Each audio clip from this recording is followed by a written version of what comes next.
بسم اللہ الرحمن الرحیم۔ قرآن مجید میں بیان ہونے والے بہترین قصوں میں سے ایک قصہ بنی نوح انسان کے باپ حضرت آدم علیہ السلام کا ہے۔ آپ اللہ تعالیٰ کے پہلے نبی ہیں۔ آپ کا قصہ قرآن مجید کی مختلف صورتوں میں بیان ہوا ہے۔ اللہ تعالیٰ نے سورہ بقرہ میں اس قصے کو بیان کرتے ہوئے فرمایا، اور وہ وقت یاد کرنے کے قابل ہے جب تمہارے پروردگار نے فرشتوں سے فرمایا کہ میں زمین میں اپنا نیب بنانے والا ہوں۔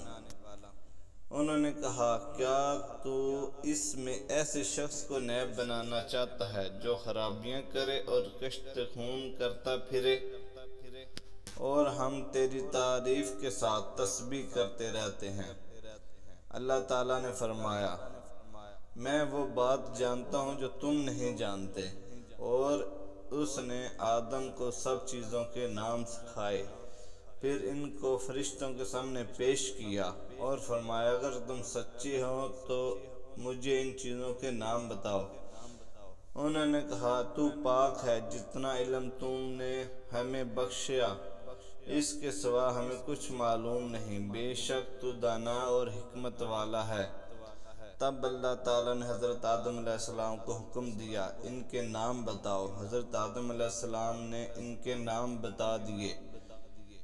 اللہ تعالیٰ نے ارشاد فرمایا، کیوں میں نے تم سے نہیں کہا تھا کہ میں آسمان اور زمین کے سب پوشیدہ باتیں جانتا ہوں، اور جو تم ظاہر کرتے ہو اور جو پوشیدہ کرتے ہو سب مجھ کو معلوم ہے۔ اور جب ہم نے فرشتوں کو حکم دیا کہ آدم کے آگے سجدہ کرو تو وہ سب سجدے میں گر پڑے مگر شیطان انکار کیا اور غرور میں آ کر کافر ہو گیا۔ اور ہم نے کہا، اے آدم، تم اور تمہاری بیوی جنت میں رہو اور جہاں سے چاہو بے روک ٹوک کھاؤ پیو، لیکن اس درخت کے پاس نہ جانا، نہیں تو ظالموں میں داخل ہو جاؤ گے۔ پھر شیطان نے دونوں کو وہاں سے پھسلا دیا اور جس عیش میں تھے ان سے ان کو نکلوا دیا۔ تب ہم نے حکم دیا کہ بہشت بری سے چلے جاؤ، تم ایک دوسرے کے دشمن ہو، اور تمہارے لیے زمین میں ایک وقت تک کا ٹھکانہ اور معاش مقرر کر دیا گیا ہے۔ پھر آدم علیہ السلام نے اپنے پروردگار سے کچھ کلمات سیکھے اور معافی مانگی تو اللہ تعالیٰ نے ان کا قصور معاف کر دیا، بے شک وہ معاف کرنے والا اور صاحب رحم ہے۔ ہم نے فرمایا کہ تم سب یہاں سے اتر جاؤ، جب تمہارے پاس میری طرف سے ہدایت پہنچے تو اس کی پیروی کرنا۔ جنہوں نے میری ہدایت کی پیروی کی ان کو نہ کچھ خوف ہوگا اور نہ وہ غمگین ہوں گے، اور جنہوں نے اس کو قبول نہ کیا اور وہ ہماری آیتوں کو جھٹلایا وہ دوزخ میں جانے والے ہیں اور وہ ہمیشہ اس میں رہیں گے۔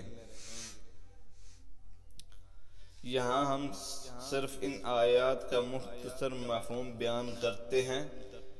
میں زمین میں خلیفہ بنانے والا ہوں، یعنی اللہ تعالیٰ نے آدم علیہ السلام اور ان کی اولاد کی تخلیق کا ارادہ فرمایا، جن کی ہر نسل پہلی نسل کی جگہ لے گی، جیسے کہ ایک اور مقام پر فرمایا، اور وہی ہے جس نے تم کو زمین میں خلیفہ بنایا، اور فرمایا وہ تمہیں زمین میں خلیفہ بناتا ہے۔ یعنی اللہ تعالیٰ نے فرشتوں کو حضرت آدم علیہ السلام اور ان کی اولاد کی تخلیق کی خبر دی، جس طرح کسی بھی عظیم کام کو وجود میں لانے سے پہلے خبر دی جاتی ہے۔ فرشتے آدم علیہ السلام کی تخلیق کے بارے میں مزید معلومات اور اس کی حکمت جاننے کے خواہشمند تھے، اس لیے انہوں نے عرض کیا، کیا تو اس میں ایسے شخص کو نیب بنانا چاہتا ہے جو خرابیاں کرے اور کشت خون کرتا پھرے؟ اس سوال کا مقصد نہ تو اللہ تعالیٰ پر اعتراض کرنا تھا نہ بنی آدم کے مقام و مرتبے کا انکار مقصود تھا اور نہ ہی انہیں انسانوں سے حسد تھا جیسے کہ بعض لوگوں کو غلط فہمی ہوئی ہے، بلکہ اس سوال کا مقصد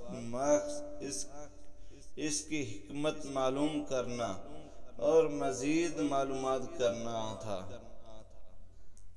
قتادہ نے فرمایا، فرشتوں کو معلوم تھا کہ یہ صورتحال پیش آنے والی ہے، کیونکہ انہوں نے آدم علیہ السلام سے پہلے زمین میں آباد ہونے والے مختلف مثلاً جنات کے حالات دیکھے تھے۔